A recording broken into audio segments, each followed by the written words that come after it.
we're going to start our lesson today with our Spiral review like we always do.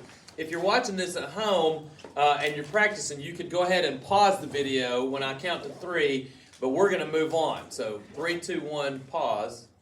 Okay, now that you're back, we're going to answer the Spiral review questions. Raise your hand if you can tell me the 3 patriarchs of the Israelites. I'll give you the first one if you don't know. Abraham. Raise your hand if you can name the other 2. All right, one can name it. All right, good. The other 2 are Abraham, Isaac, and Jacob. Raise your hand if you know what Jacob's name was renamed to. You know. Starts with an I, right? 12 tribes of them. Raise your hand if you know what monotheism. Okay? Excellent. Monotheism means belief in one God. Raise your hand if you know what a covenant is. Ooh, that's a tough one. A covenant, a sacred covenant. Okay, a covenant is a sacred oath or a promise. How many sons did Jacob have? This is kind of a tricky question. Raise your hand if you know. Okay, you know. Okay, he actually had 11 sons, okay, but Joseph was not counted of the tribes of Israel, but his 2 sons were, Ephraim and Manasseh. So the 12 tribes of Israel are from his 11 sons. Why did the Israelites move to Egypt? Raise your hand if you know that. Why did they move to Egypt to start with? Okay, because of a famine, right? Everybody knows what a famine is. Excellent. Down, hit the down arrow. All right, so what we're learning about today is we're learning about the 12 Olympians, or as most people know them as the Greek gods. Okay, you've seen many examples of these Greek gods in popular culture today. For example, if you've seen the movie Wonder Woman's supposed to be the daughter of Zeus. Her brother Ares is in there. If you've watched the Disney movie Hercules, you've heard about the Greek gods. So the Greek gods are if you've seen the movie Thor, Love and Thunder, you've seen Zeus and Hercules in there. The Greek gods are very prominent in the Greeks' lives. Okay? Hit the down arrow. All right, so our head scratcher of the day. We also do head scratcher, so what you're going to do is you're going to pause this, and then you're going to answer this question. It's to get your brain going where we're going. So you can pause it in 3, 2, 1. Okay, welcome back. So why did the ancient people give their gods human qualities, appearance, and characteristics? We know that the Mesopotamians did this. We know that the Egyptians did this somewhat. The Greeks and Romans are definitely going to do this. Well, the reason you're going to raise your hand if you have an idea why they give them human qualities and appearances. Super easy. That's what they knew. That's what they knew. Okay, you know how you think, so they assume that the gods thought that way too. All right, hit it down there. So what are we doing? We're examining the polytheistic religion of the ancient Greeks. Polytheistic means many gods. Next. Why are we doing this? Learning about a civilization's religion will help us understand their history, influence, and actions better. And also, this is a tested standard. That's a Tennessee tested standard, 646, but it might be a different standard for a different state, such as Georgia or New York. Next. Our essential question. Go ahead and write this down at the top of your page. Our essential question that we're going to try to answer: how do beliefs shape a civilization? Go ahead and write that down. Yeah, write it.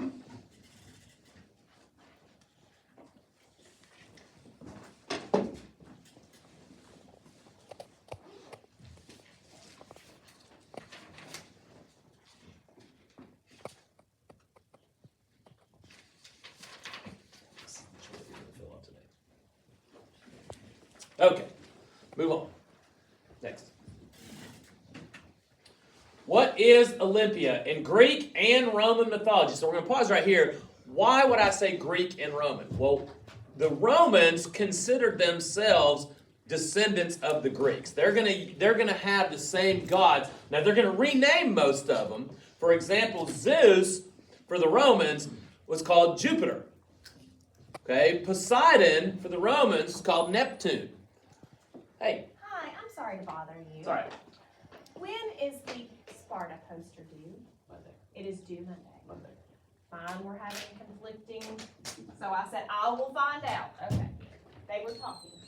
Thank you. Yep. Well, she's going to be on YouTube, isn't she? So the Romans take the same gods and rename them different names, except for Apollo. So make sure you're aware of that. The Romans will the Romans looked up to the Greeks so much that they consider themselves descendants of the Greeks. It's in Greek and Roman mythology, Mount Olympus is the meeting place and home of the major players. It's unsure whether or not Mount Olympus is heaven or somewhere else. Now, there is a real Mount Olympus in Greece, but this is not the same thing. This is basically their heaven, but it's not the same Mount Olympus that's in Greece. Next. The Greeks also named the highest peak in the mountains between Thessalonica and Macedonia, Mount Olympus. Now, you're going to start seeing some names you may have heard before if you go to church. Names like Thessalonica, Corinth, Athens. These are all cities in the Bible. Next. Why Olympians? These 12 gods and goddesses are considered Olympians because they reside on Mount Olympus. The 12 Olympians were the major gods and goddesses with a prominent role in Greek mythology. Some of the major Olympians spent most of their time elsewhere, such as Poseidon lived in the sea and Hades lived in the other underworld, but they all had a home in Mount Olympus. Various sources report up to 20 different names, but the majority of the texts concur that there are 12 Olympians, but there's also Hades. So he's the brother of Zeus, but he's not considered one of the Olympians. So here are the main gods. The boys, you're going to have Zeus, Poseidon, Apollo, Ares, Hermes, and Hephaestus. And the goddesses, you're going to have Hera, Demeter, Artemis, Athena, Aphrodite, and Hestia. And Hades is the underworld. Next. Zeus. Zeus is the king of the gods. So on your chart that you're filling out, and I'll post this chart in the comments, on the chart you're filling out, you're going to write down the description of them across the top line. So if you've already done that, great, you can just listen. But if you haven't, you need to go ahead and filling it out now. So Zeus. Zeus is the king of the gods, mortals, and the weather. His Roman name is Jupiter. His symbol is a thunderbolt. Why do you think his symbol is a thunderbolt? Raise your hand if you think you know the reason. Right, because acts of weather and storms and destruction, man uses gods to explain the unexplainable. We don't need God to explain the weather to us. We know about meteorology, but they didn't. So they're gonna use Zeus to say he's the god of thunder. He does have human characteristics. He is considered to have raped or married numerous goddesses and mortals. And that wasn't bad for the Greeks. They thought that was manly to have relations, or as it were, for many different women. That was considered a conquest thing. Now, we don't have those same morals, but we're not going to judge them with the morality of us because they lived thousands of years ago. Okay, next. Hera. Hera is the queen of the gods. She's the god of marriage and birth. She is the daughter of Kronos and Rhea, Zeus' sister and his wife. And her Roman name is Juno. Zeus constantly cheated on her, and she was always jealous. So you're seeing human characteristics of these gods and goddesses. So you're going to go ahead and write that down across the place for Hera.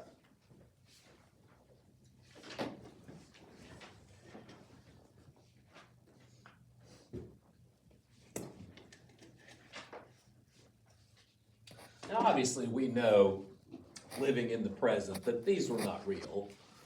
And we know, just like we know the other civilizations, that religious leaders such as priests or oracles are telling them what the gods think. That we know that that's happening throughout history. But it's interesting that they all believe this because they were told this so many times. They had no, like the Mesopotamians, they believed they were in the gods' hands. That people were the gods' playthings. Fortunately, we don't believe that way today. Next. Poseidon. Poseidon is the god of sea, earthquakes, and horses. Raise your hand if you can know why he's the god of earthquakes. Because earthquakes are dangerous, right? Because that's an unexplainable thing. Why does this happen? Now, we obviously don't need God to answer earthquakes for us because we study plate tectonics. Okay? Now, we still use God to answer the unexplainable. Why am I here? Where do I come from? What happens after death? Why was I created? But a lot of these things that the gods of the ancient world explained, we no longer need explanation for. He was the brother of Zeus and Hera. His Roman name was Neptune. And his symbols were dolphins, tridents, and fish spears. Raise your hand if you know why the Greeks needed a god of the seas. Right, it's because the sea was very important to them. Do you think the Egyptians needed a god of the sea? No, they needed a god of the Nile, right? That's what was important to them. Next. Big part of their lives. Hermes. Hermes is the messenger of the gods. He guides souls of the dead to the underworld. He's the god of land travel, literature, and poetry. He's swift and athletic. He is the son of Zeus and some fairy that he cheated on Hera with. And his Roman name is Mercury. If you look, he's always depicted with wings on his feet. Okay? And just so you'll see these on shoes. He also has this symbol. This symbol was given to Hermes by Apollo's daughter, who is the god of medicine, and he runs around carrying it. Has anybody ever seen this symbol? Most of you have seen this before, you just don't know where. Don't speak. You're not supposed to be speaking right now. Okay, this is on ambulances. This symbol is on ambulances. Yeah. Hestia. Now make sure we're filling these out as we go on. And if you need more time, go ahead and raise your hand that you need more time. Hestia is the goddess of hearth and home. This is Zeus's oldest sister. She was wooed by Poseidon, but swore to remain a virgin. Her Roman name is Vesta, and there's a temple to her in the Roman Forum. So everybody understands why they need a goddess of hearth and home. Someone to protect your home. Everybody writing this across? We're filling this out? Raise your hand if you need more time. Okay. There's always some kind of a soap opera backstory with these gods. It's hilarious. And later when we talk about Alexander the Great's mother was convinced that Philip was not his father, that Zeus was his father, because she had him during a lightning storm.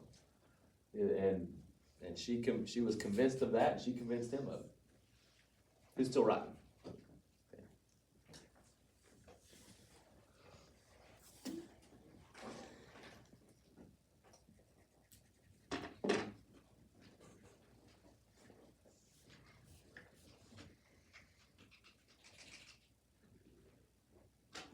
Can I move on? Hand up. Thumbs up if I can move on. All right, good. Next. Athena. Now, raise your hand if you know which city was named after Athena. Yeah, Athens, right? Athena is the goddess of wisdom, war, arts, and justice. She is Zeus's favorite child. She was the companion of the goddess of victory.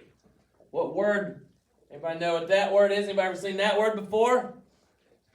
Some of you might be wearing those right now. That's what it means. It's the Greek goddess of victory. Her symbol was the owl, which we looked at when we were doing our posters. And her Roman name is Minerva. She's always depicted wearing a helmet, like a battle helmet that's tilted up so she can see.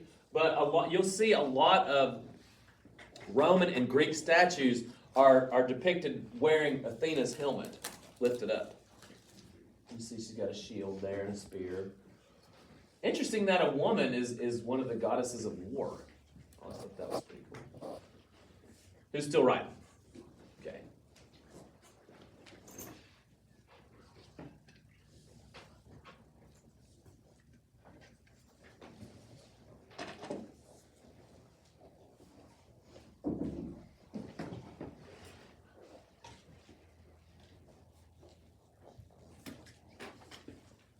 Thumbs up when I can move on.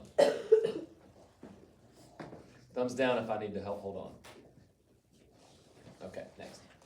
Ares. Ares is the god of war and battle. If you've seen the movie Wonder Woman, at the end, that's Wonder Woman's brother. She's fighting the god of war. He is the son of Zeus and Hera. He is merciless and bloody, not liked even by his father. He supported the Trojans in the Trojan War. That's an interesting story that we're not going to go over, but there's a very cool movie called Troy. He is accompanied on the battlefield by Phobos, which means fear, and Deimos, which means terror. Does anybody know what two words we're getting from Phobos and Deimos? Raise your hand if you think you know those two. Phobia means an unnatural fear, and demon. Demon is coming from that word. Go ahead and write that down for Ares.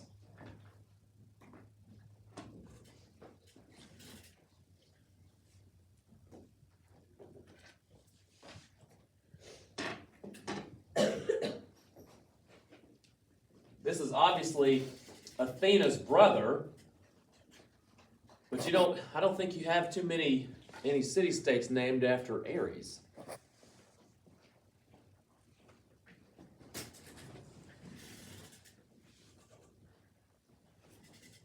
What's his Roman name? Roman name is Mars. His Roman name is, I believe his Roman name is Mars. Hopefully you all are starting to see a pattern with some of these Roman names. Jupiter, Neptune, Mars. Thumbs up if I can move on. Thumbs down if I need to wait. Next. Demeter. Demeter is the goddess of fertility and agriculture. Surely we can see why we're going to need a god of fertility and agriculture. She is Zeus's sister. She is the mother of Persephone, and her Roman name is Ceres. Or Ceres.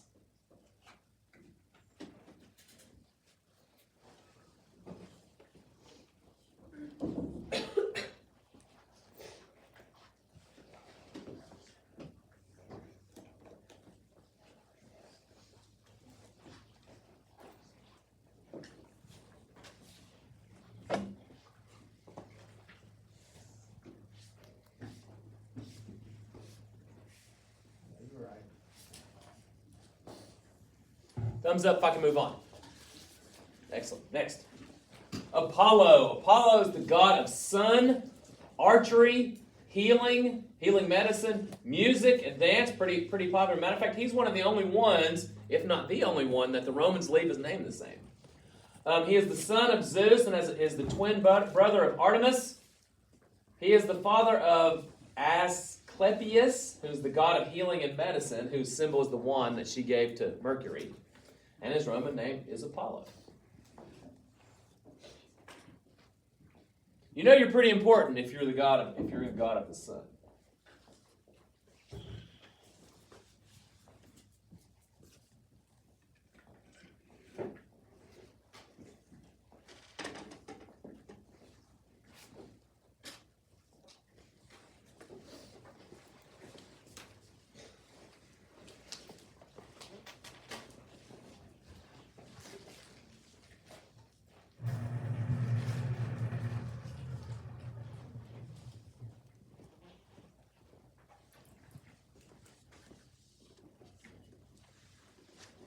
Thumbs up if I can move on. Thumbs down if you're still writing. Okay, next. Artemis. Artemis is the goddess of the hunt, wild animals, fertility, and the moon. So Apollo is the god of the sun. Artemis is the goddess of the moon. They're both generally shown holding a bow because she is the goddess of the hunt, but he is the god of archery.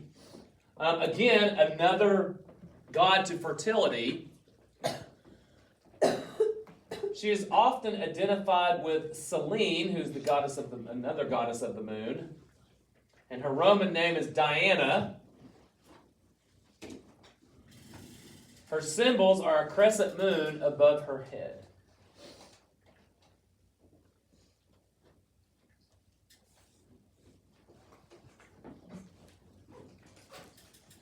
Thumbs up if I can move on. Thumbs down if you're still right. Okay.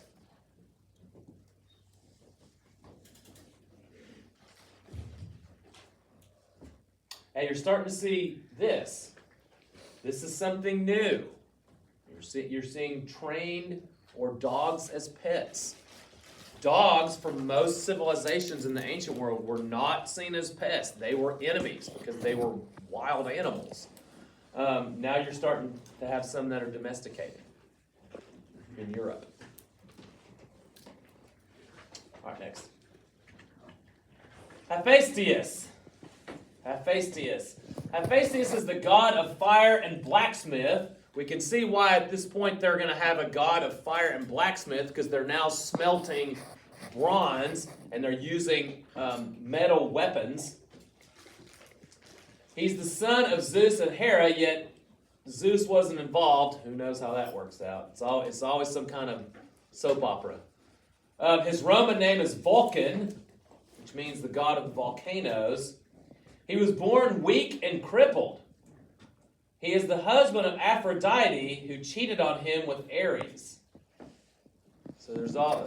How do we know? Raise your hand if you know how we know that they thought all this about their gods.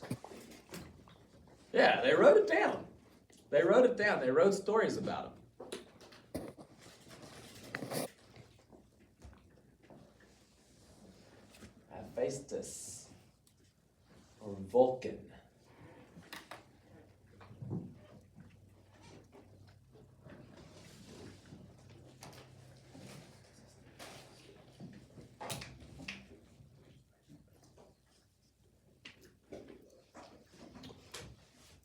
Thumbs up if I can move on.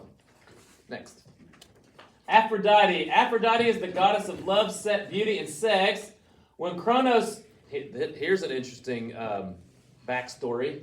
So I'm telling you, this is all kooky and creative and weird.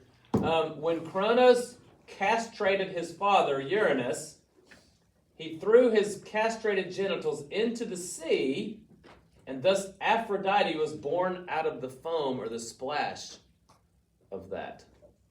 So they got a story where Zeus's grandfather cut off his father's genitals and threw it into the ocean. And then the goddess of love, beauty, and sex was born. I'm telling you, that's super kooky. She is the son of Eros. Her Roman name is Venus. She also has a symbol of the dolphin, the swan, but also the pomegranate. Does anybody know why she would be one of the pomegranates would be her symbol? Anybody think they know? Does anybody know what happens when you cut open a pomegranate and peel it open? There's a bunch of what in there? Don't say it. Does everybody know?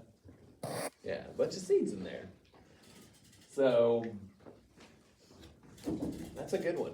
That's a new one. They're very creative, but where do you get that backstory? Whatever. Goddess of beauty, castrated genitals of her great-grandfather. Okay. Raise your hand if you need any more time on Aphrodite. Okay, so we need just a second on Aphrodite.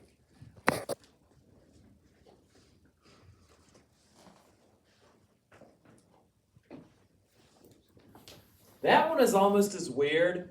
That one is almost as weird as the hippo crocodile god that ate up the heart for the Egyptians. You remember that when they would weigh the heart, and if the heart wasn't lighter than a feather, then the hippo crocodile would eat the heart, and you'd be a zombie for all eternity. That's a good one. This one is as weird as that one.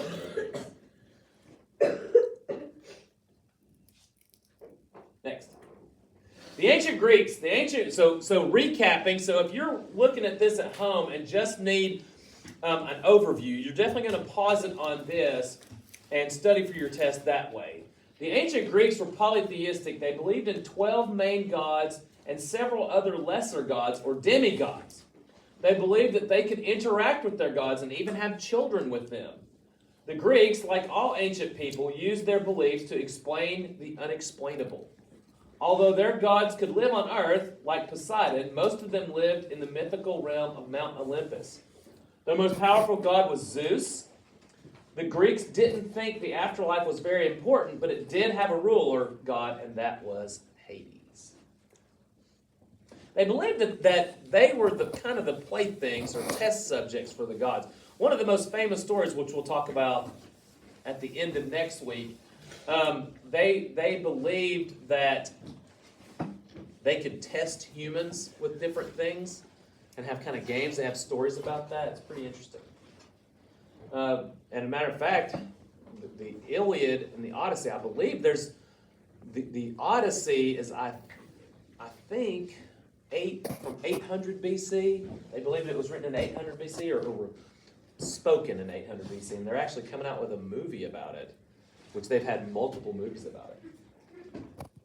Next. There's Hades. Everybody recognizes Hades.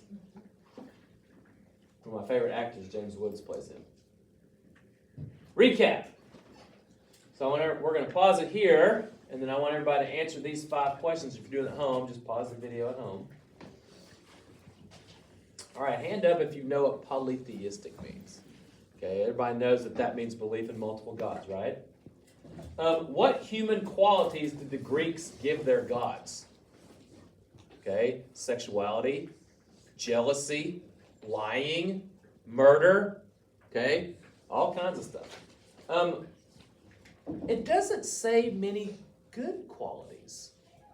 You don't see many stories about, honesty, integrity, and things like that, but you did have a god of medicine. What did the gods explain? What do any gods explain for people? The thing to know on that is gods explained the unexplainable. Do we use God for that today? Of course we do. Of course we do.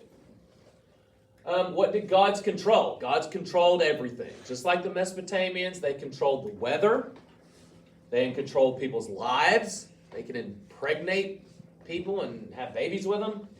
Of course, we know none of that is real. Make sure we understand what mythology means. The root word of mythology is myth. Who was the main god for the Greeks? Raise your hand if you know. Okay. And the last thing we're going to talk about, which is the last part of this standard for us in Tennessee, is where did the Olympics come from? The Olympics come from the Greeks. The Olympics were a way to give tribute to Zeus. It was also a way to have peace, because no matter what was going on in the Greek city-states, you had the Olympic Games, and there was no fighting during the Olympic Games. The Olympic Games were only for men. Okay, the original things, you had spear throwing, you had sprinting, you had wrestling, a lot of events that to have. Women could not go because every event was done naked. Yeah, the Greeks are interesting. But the Olympic Games were originally designed to be as a tribute to Zeus. And then over the years, it evolved into kind of a celebration of all nations' athletic ability. But that's where they originally come from, to give honor to Mount Olympus and the head of Mount Olympus. All right, so that's our study of the Greek gods. I'm going to post an assignment in the comments to do what my students do with it. It's a good recap for it. If you're in Tennessee, this is Standard 646. If you're studying ancient history and wherever you are, this will match up with some of your standards. You don't have to just go by ours. You can use this as much as you want to. I hope that you do, and it can help you for your tests or just to learn something new. All right, as I tell all my students every day, go forth and learn, because knowledge is power.